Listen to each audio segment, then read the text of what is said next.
దేవరా.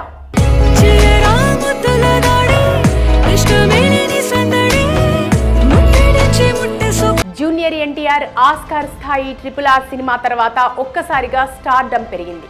దేశవ్యాప్తంగా ఇతర దేశాల్లో కోట్లాది అభిమానులను సంపాదించారు. అయితే ఎన్టీఆర్ నుండి RRR చిత్రం వచ్చి 3 సంవత్సరాలు అవుతున్నా కొత్త చిత్రం రాలేదు. అలాగని ఎన్టీఆర్ ఏమీ ఖాళీగా లేడు. ఒకేసారి 2-3 ప్రాజెక్టులకు కమిట్ అయ్యాడు. ప్రస్తుతం తన తదుపరి చిత్రం కొరటాల శివ దర్శకత్వంలో పాన్ ఇండియా మూవీ దేవరా చేస్తున్నాడు.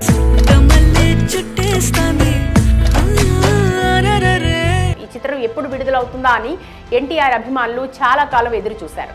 అయితే ఇటీవల ఈ సినిమాకు సంబంధించి మూవీ మేకర్స్ నుండి అధికారికంగా అప్డేట్ వచ్చింది.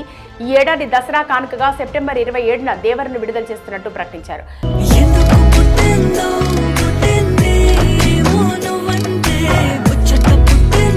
మరి భారీ అంచనాల నడుమ రూపుదిద్దుకుంటున్న ఈ సినిమా 2 భాగాలుగా వస్తుంది. అంతకుముందు దర్శకుడు కొరటాల శివ చిరంజీవితో తీసిన ఆచార్య చిత్రం ఘోర పరాజయం పాలవడంతో చాలా విమర్శలు ఎదుర్కొన్నారు.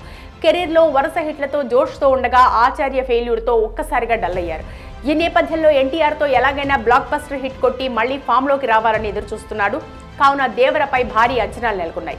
ఇదిలా ఉంటే దేవరలో ఎన్టీఆర్కి జోడీగా అతిలోక సుందరి శ్రీదేవి తనయ జాన్వీ కపూర్ నటిస్తుంది. ఆమెకి ఇది తెలుగులో మొదటి చిత్రం. అయితే ఎన్టీఆర్కు జోడీగా జాన్వీ కపూర్ అభినయంలో నృత్యంలో మెప్పించగలదా అంటూ చాలా మంది విమర్శలు చేశారు. కానీ జాన్వీ కపూర్ మాత్రం ఆ విమర్శలన్నీ తిప్పికొట్టేలా కనిపించబోతోందని అర్థమవుతోంది. తాజాగా విడుదల చేసిన దేవరా సెకండ్ డ్యూయెట్ సాంగ్ చూసి చెప్పొచ్చు. ఈ పాటలో జాన్వీ కపూర్ అందచందాలతోనే కాదు, గ్రేస్ఫుల్ డాన్స్ తో పాటు మెస్పరైజింగ్ ఎక్స్ప్రెషన్స్ తో ఎన్టీఆర్కు గట్టి పోటీ ఇచ్చింది.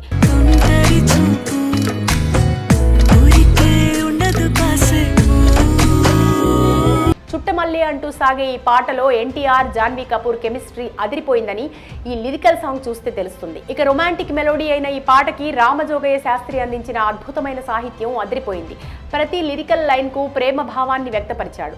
ప్రియుడిపై ప్రేమను ప్రియురాలు ఒలకబోస్తూ వర్ణించాడు. దీనికి అనిరుద్ధ్ బాణీలు వినసొంపుగా ఉన్నాయి. శిల్పారావు గాత్రం ఈ పాటకు స్పెషల్ అట్రాక్షన్ గా నిలిచింది. ఆమె గాత్రంతో ఈ పాటకు మంచి హైప్ వచ్చింది. యూట్యూబ్లో ఈ పాటను అన్ని పాన్ ఇండియా భాషల్లో విడుదల చేయగా ఫుల్ హల్చల్ చేస్తుంది.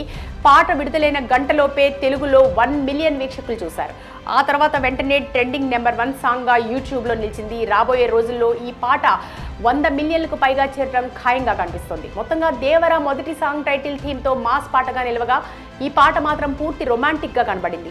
ఏది ఏమైనా ఈ 2 పాటలతో సినిమాపై భారీ అంచనాలు అమాంతం పెరిగిపోయాయి. మరోవైపు జక్కన్నతో సినిమా చేసిన తర్వాత ఏ హీరో కూడా ఇప్పటి వరకు హిట్ కొట్టలేదు. ఇప్పుడు ఆ సెంటిమెంట్ని ఎన్టీఆర్ దేవరతో బ్రేక్ చేస్తాడని స్పష్టంగా తెలుస్తుంది. అలాగే ఈ చిత్రంలో ఎన్టీఆర్కు విలన్గా Bollywood senior star hero Saif Ali Khan నటిస్తుండటం విశేషం.